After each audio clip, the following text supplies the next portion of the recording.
नमस्ते सर। आप चिंता मत कीजिए। नहीं, सर क्या बात है विजय? अरेस्ट वारंट लाए हूँ सर, किसका? मिनिस्टर के बेटे अश्विन का। What are you saying? Rajni rape and murder case का मेन अक्यूज्ड अश्विन ही है। मरने से पहले रजनी ने खुद अपने स्टेटमेंट में कहा था, नहीं, मेरा बेटा ऐसा नहीं कर सकता, ये इल्जाम गलत है।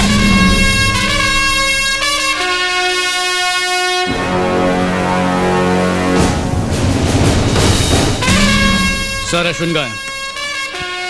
यही तो हम भी जानना चाहता हूँ कि हमरा बिटवा कहाँ है। अच्छा? पिछले 2 दिन से गायब है, मिसिंग कंप्लेंट वाले खाए हैं, लेकिन ससुरा कुछ होता ही नहीं। देखो ये पगलिया को देखो, 2 दिन से न खाया है न पिया है, सूती भी नहीं है। ये हमारे आदमी उसे ढूंढ ढूंढ के थक गए हैं। कुछ पता नहीं भैया, अपने 40 साल के करियरवा में हम पहली बार इतना चिंतित हुए हैं। संदेह करना तो पुलिस का ड्यूटी है। क्या करें, पॉलिटिशियन है, झूठ बोले बगैर खाना हजम नहीं होता, आम बात है। लेकिन ई मामले में ना ना ना ना ना। 2 दिन पहले मिनिस्टर साहब का फोन आया। इन्होंने मुझसे रिक्वेस्ट की कि जांच खुफिया तरीके से होनी चाहिए। इसीलिए मैं चाहता हूं कि इनके बेटे अश्विन की तलाश अनऑफिशियल तरीके से हो। इस तरह तो उसे ढूंढ नहीं पाएंगे सर। तो भाई चाहते का हो, कंप्लेंट वा लिखाएं, अखबार में दे, टीवी न्यूज पर डालें, गली में उसका पोस्टर वा चिपकाऊं, ये सब करूंगा हम, पर हमको हमरा बिटवा चाहिए। सर आपको अंदाजा भी नहीं है कि मैं क्या करने वाला हूँ। क्या करोगे? अरेस्ट करोगे, कोर्ट में जाओगे, जेल में डाल दोगे, तो करके देखो। भैया तुम अपना पुलिस का ड्यूटी बढ़िया से निभाओ। कहा है कि बाप होने का फर्ज निभाना हमको बहुत अच्छी तरह से आता है। वो सिर्फ आपका बेटा ही नहीं बल्कि एक फरार मुजरिम भी है सर। तुम्हारी ईमानदारी पर हमको पूरा भरोसा है। उसे पकड़ लो और जेलवा में डाल दो, तुम्हारा प्रमोशन ऑर्डर तुम्हारे घर पहुंच जाएगा। All the best.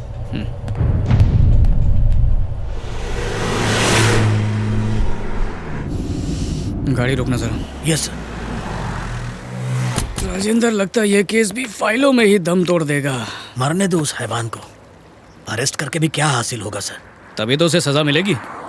रजनी के स्टेटमेंट के बिना पर उसे कड़ी से कड़ी सजा मिल सकती है। रेप केस का आंकड़ा पता नहीं है आपको? पिछले ही महीने के अखबार में छपा था। इंडिया में पिछला 1 साल में 33,000 केस रजिस्टर हुआ, यानी एक दिन में 93 रेप्स हुआ सर। बोलो तो 1 घंटे में रजनी जैसा 4 केस होता है।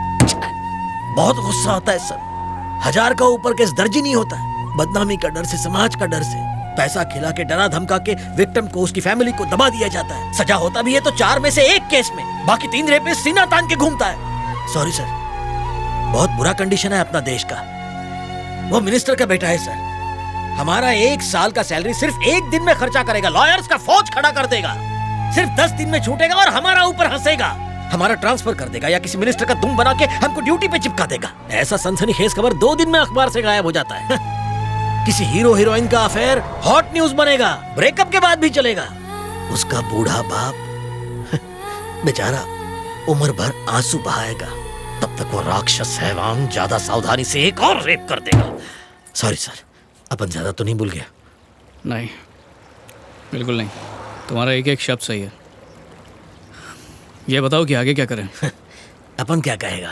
अपन एक साधारण कांस्टेबल, तुम सब लोग का ड्राइवर। भला अपन क्या कर सकता है?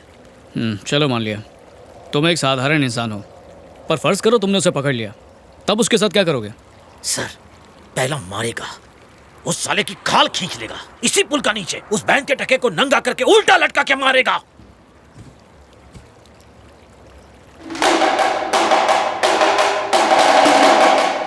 जाके जरा ब्रिज के नीचे देखो। जाओ देखो। सर,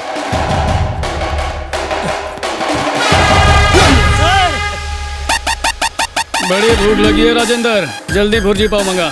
उसके बाप को फोन करके भी तो बुलाना है। शेखर, कुछ मिला? नहीं, एक बार फिर से गोता लगाना होगा। हटिए, चलिए, हटिए, पीछे हटिए, पीछे हटिए, चलिए। अरे, आपसे कहा ना पीछे हटिए, चलो, वहाँ से हटो पीछे, चलो, चलो सबको।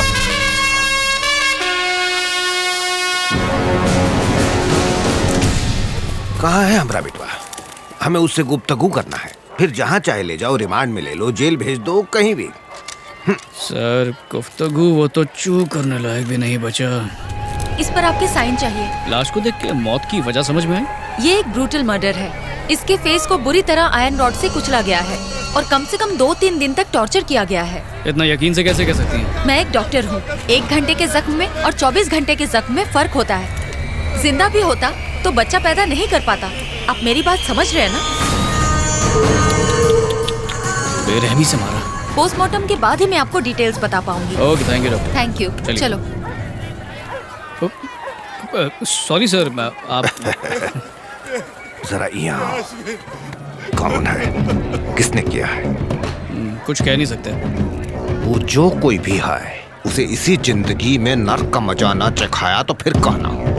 माफ करना पर बेटा तो आपका भी नर्क में ही होगा, क्योंकि वो भी एक फरार मुजरिम था, रेपिस्ट, क्रिमिनल, समाज पे एक धब्बा।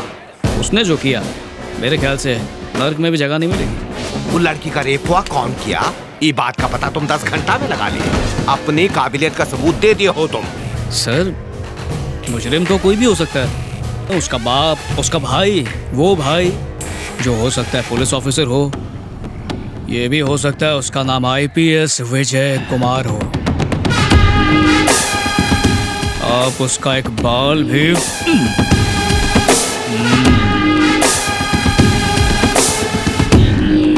पोस्टमार्टम के बाद कटी फटी बॉडी भेज दूंगा। अपने रिश्तेदारों को फोन कर दो, शोक मनाने के लिए आ जाए।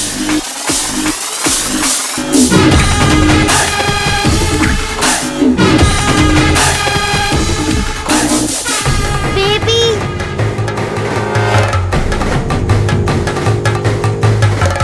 आप मुझे अकेला छोड़ के क्यों आए? I missed you. सॉरी बेटा, आइंदा ऐसा कभी नहीं करूंगा।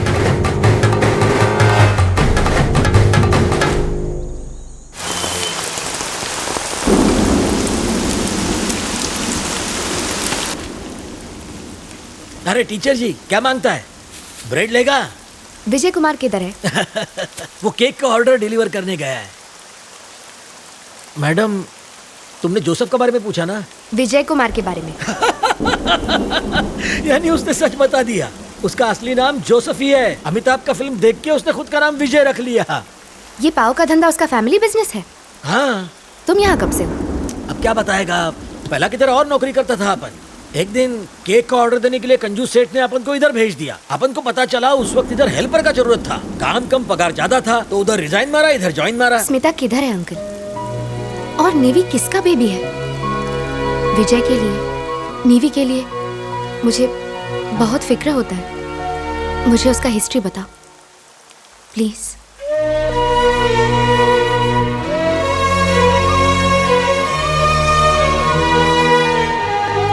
हाय, सॉरी थोड़ा सा लेट हो गया।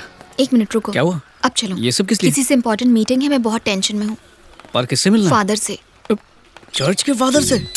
मेरे फादर से। यानी फादर इन लॉ? सही समझे। अरे बाप रे, उसके लिए तैयारी नहीं की मैंने। ये एग्जाम थोड़ी है जिसकी तैयारी करनी है, ढंग से पेश आना बस। अच्छा, उन्हें खोज करने के लिए थोड़ा तो आइडिया दो यार। पूरी डिक्शनरी में उन्हें एक ही वर्ड से नफरत है। अच्छा, कौन सा वर्ड? पुलिस। पुलिस?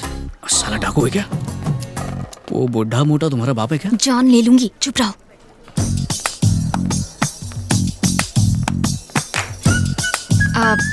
ये है बुआ और ये है मोना। नमस्ते। पापा। Good evening sir. पापा, विजय। हेलो। सॉरी सर, आप कहिए। क्या कहना है? नहीं सर, आप बड़े हैं, आप पहले कहिए प्लीज। मैं एक सलून में मैनेजर हूँ। विजय, ये दिखने में इतने सीरियस हैं कि मुझे लगा कि हिस्ट्री या सोशियोलॉजी जैसे बोरिंग सब्जेक्ट के प्रोफेसर होंगे, या फिर मोहनजोदारो पर रिसर्च करने वाले कोई युवा आर्कियोलॉजिस्ट होंगे, लेकिन ये तो हजाम निकले।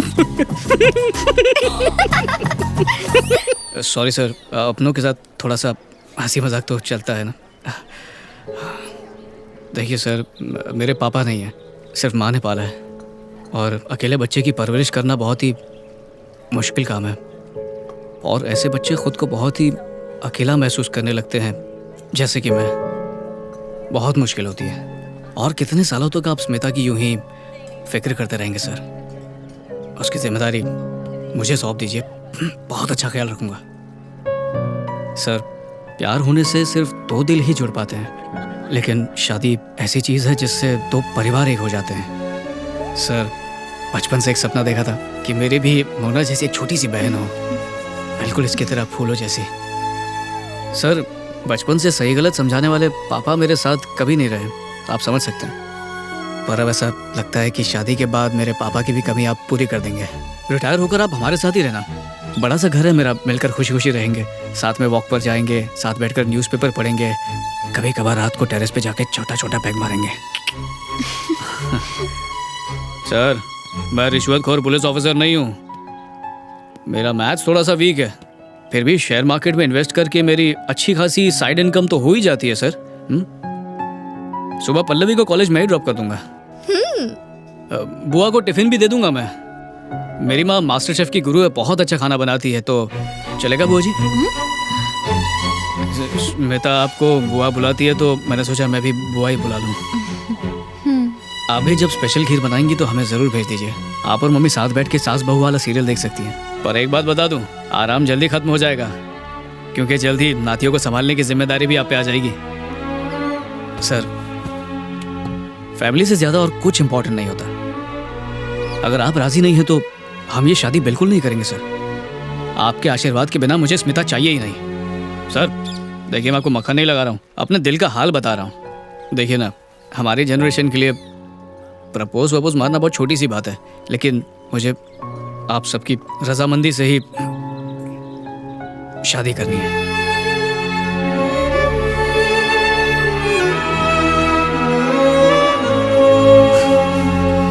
इतना सब कहने के बाद भी शक की नजर से देख रहे हैं। समझ सकता हूँ, मेरे पेशे में बहुत खतरा है ना। इसे सिर्फ ट्रेनिंग में चलाया था, इससे ज्यादा तो मैं दिवाली में पटाखे की बंदूक चलाया हूँ। मैंने तो बंदूक। Thank you sir. अगर आप ये कॉफी पी लेंगे तो मैं समझ जाऊंगा कि आप राजी हैं। प्लीज पापा।